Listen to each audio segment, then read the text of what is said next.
Boston, Massachusetts.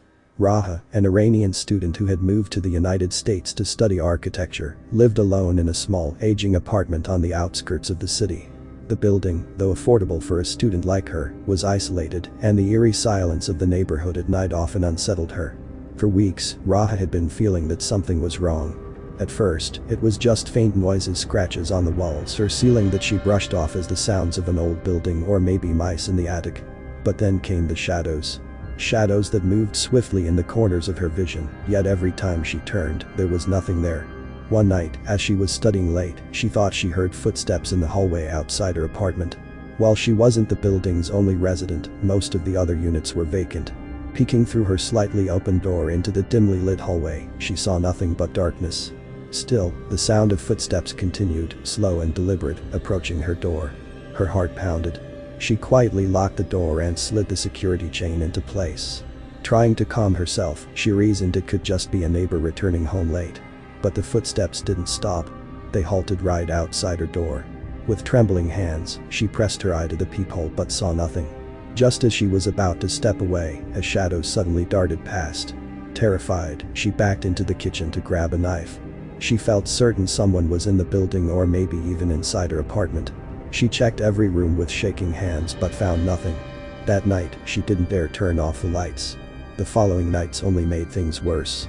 Windows that she was sure she had locked would somehow be open. Objects fell inexplicably from shelves. One night, a chair in the kitchen moved on its own. When she called a friend back in Iran to share her fears, her friend introduced her to an Iranian priest living in Boston. The priest suggested that it might be the work of restless spirits. Raha, feeling more isolated and anxious with each passing day, wanted to leave the apartment.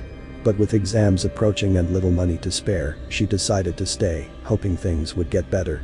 One night, around 2:30 a.m., Raha woke to a strange rustling sound coming from the living room.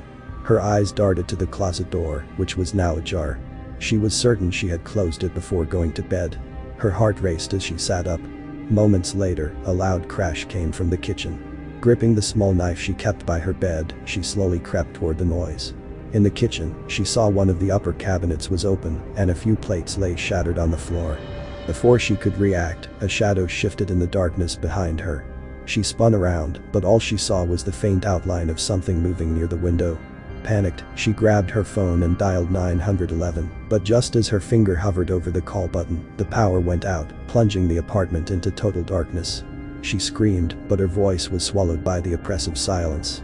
Suddenly, a hand clamped over her mouth from behind. "Stay quiet, and you won't get hurt," growled a man's voice in her ear. The shadows weren't ghosts, they were thieves. A group of criminals who had been hiding inside her apartment for days, waiting for the right moment to strike. They didn't just want her belongings, their intentions were far darker. When the police finally arrived the next morning, alerted by concerned neighbors who had heard faint screams in the night, they found the apartment ransacked. Raha was lying unconscious in the corner of the living room, bruised and trembling. The look of terror on her face was etched so deeply that it seemed as if she was still reliving the horrors of the night. The investigation revealed that the thieves had been planning their break-in for weeks, watching Raha's every move. But for Raha, the knowledge that these shadows were human didn't bring comfort. For her, the night was more than just a robbery and an assault. The darkness that once felt like a quiet companion in her solitude had become a harrowing enemy. Even after the criminals were caught, the shadows never left her.